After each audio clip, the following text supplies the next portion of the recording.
Hey there, I'm Supriya, and today we're talking about how to land your first gig as a content writer.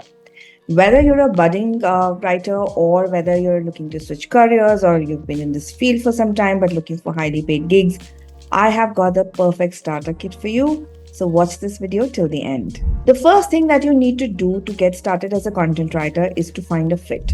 What are the skills that you're bringing to the table, and what problems are these skills solving for your clients or potential clients? And then, what is the demand for those skills? Plus, who are these companies or people that are willing to pay big money for these skills, right? And when you're doing this evaluation, be very honest about your capabilities, right? How good a content writer are you? And remember, what I always say, content writing is not just the ability to stitch some fancy words together. It is about, getting that message across. It's about engaging, informing, and sometimes also persuading your audience to do what you want them to do, right? So be very honest on your capability to do that. Now, as you evaluate what you're good at, some niche areas will emerge, right? Like it could be that you really love to travel, and maybe then travel is, the industry you should go after as one of your first attempts to become a content writer. Or maybe you love cars, or you have a deep understanding of automobiles, so maybe the automotive sector is what you can look at. Or if you live and breathe fashion, then lifestyle could be the niche that you should go after as your first focus area. So you may have one or more areas that you're good at, some things that really come naturally to you. So before you settle down on one, explore them some more, right? Do some experimentation to come up with something that you want to stick to for a longer period and build your expertise in it. And that slowly then becomes a niche that people come to you for. Once you know what you're good at and some of the areas that you want to explore, then it is time to find the top companies in that space who have good marketing budgets. Once you've found a fit and define the ideal companies that you want to work for, then the next step is to build a portfolio. I'm calling this the second step because only when you know who you're targeting can you actually build a portfolio that appeals to them, right?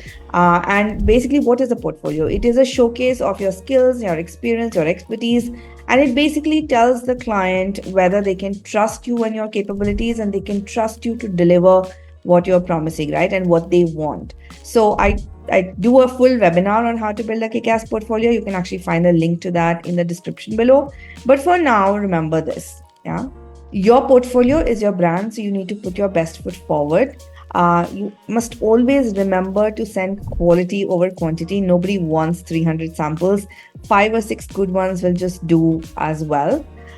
Make sure that you show your versatility through diverse samples, right? Don't send the same thing 5 times, but show how you can write different pieces of content in different tones, different styles, because that's what clients are looking for, right?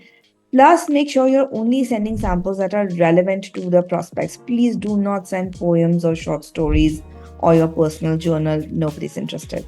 If you don't have prior work experience, then just make some samples for yourself, right? Like whatever the area that you're targeting or industry you're targeting, write a blog, write an email, write a social media, and you're good to go, right?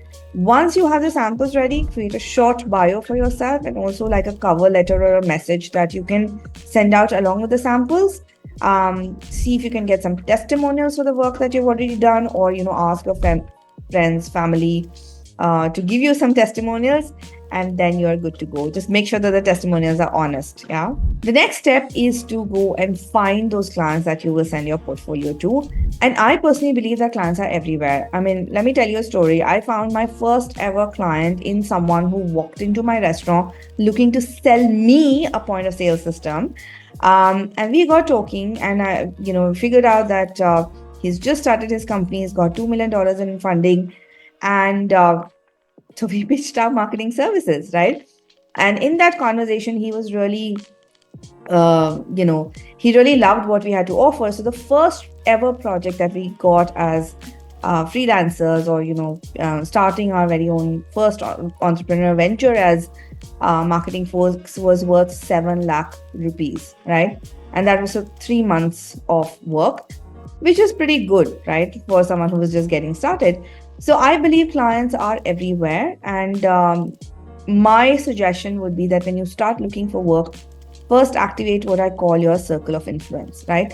So talk to your friends, family, past colleagues, acquaintances, whoever you can find, and ask them who they can connect you with, right? Now, if you come back and tell me I don't have a network, then start building one, right? Connect with fellow writers, join online communities, all these webinars that you attend, reach out to people, find people on LinkedIn, right? Or attend in person events and go and make an impression, right?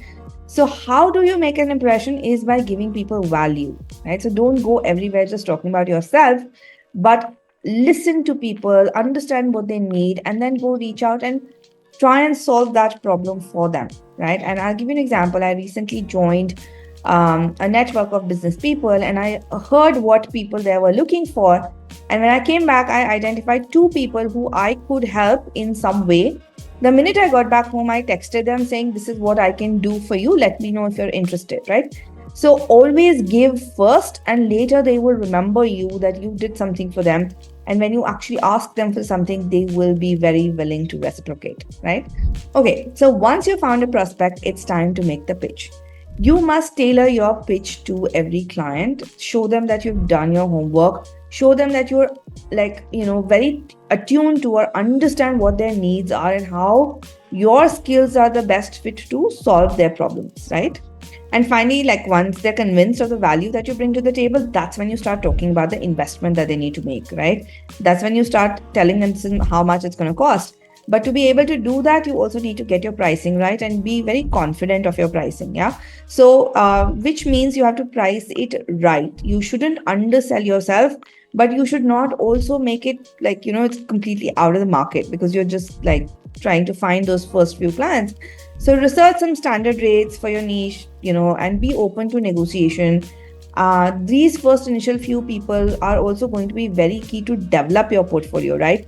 So be open to doing some pilot projects which might be free of cost also. Finally, remember that persistence pays off. Finding your first gig might take some time and take some effort, but keep refining your approach, keep learning from each experience that you have, and just keep at it, right? Because I sincerely believe that your big break is just around the corner. You just have to take that chance and step out of your comfort zone to go look for it. So that's all from me for today. That's the starter kit for you to land your first gig as a content writer. Hit like if you found this helpful. Subscribe for more content like this. And if you found this helpful, or if you've got any questions, let me know in comments below, right? So I will see you very soon. Till then, keep writing and keep hustling, and wishing you all the success in your career as a content writer.